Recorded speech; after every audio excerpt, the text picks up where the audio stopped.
So I want to turn now back to the home front, where we have more intimate engagement between black and white women.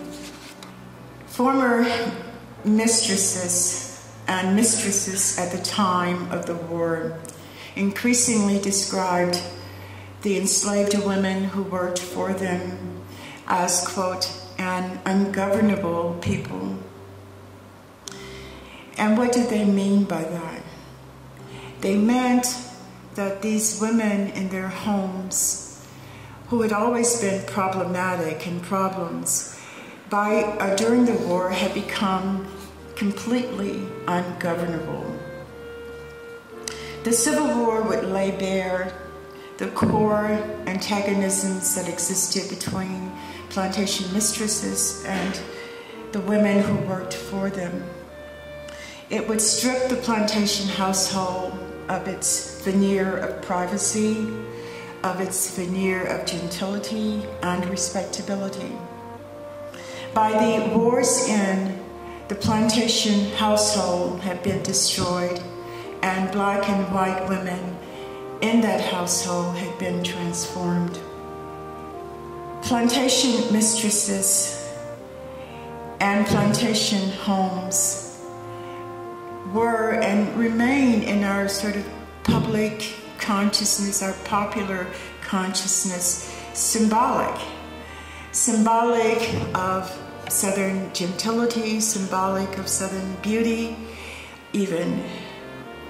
We rarely think of these places as places that were also symbols of injury and violence.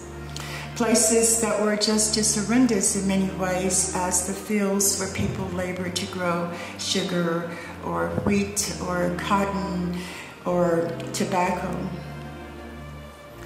By the time that Sherman famously came east and took Atlanta and then Savannah and made his way up through the Carolinas, by that point in 1864 and early 1865, black and white women had been fighting their own battle.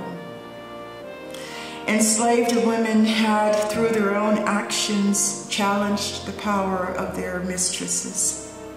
And they had, in doing so, set the stage for a long struggle after the war, a long journey to what I call free homes for black people and white people.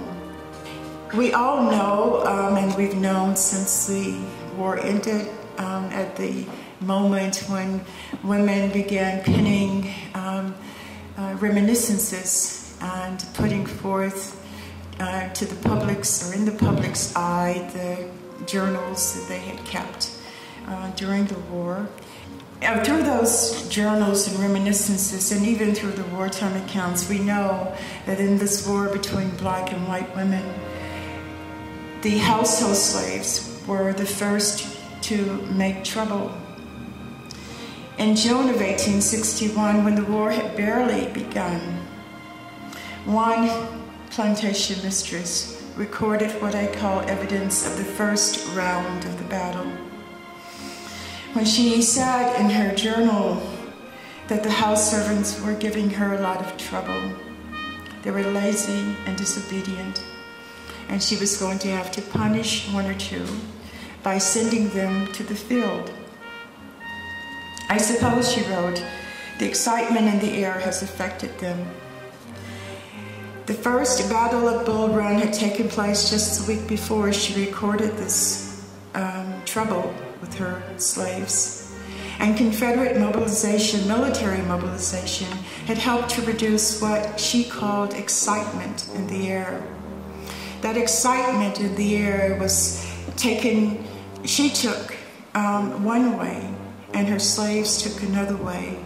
She and her women of her class, of her status, elite women, saw the opportunity to rally their men, to begin sewing and making uniforms to send them off to war. And of course, by the end, as Drew Faust has famously written, many of these same women, elite women, had decided that they'd had enough They and poor white women wanted their men home, and poor white women in the South were desperate, perhaps even more desperate, because they could not afford to become refugees. They didn't have families scattered all over the South or friends in the interior to whose homes they could go. They didn't have money to travel. They didn't have any way that they could have replaced their meager furnishings of bedding and pots had they left their homes. And so increasingly they are bombarding the Confederate Congress, and especially Southern state governors, with pleas to let their men come back home. For enslaved women, this excitement in the air meant it signaled something different yet, that this was time, if not to go, time to demonstrate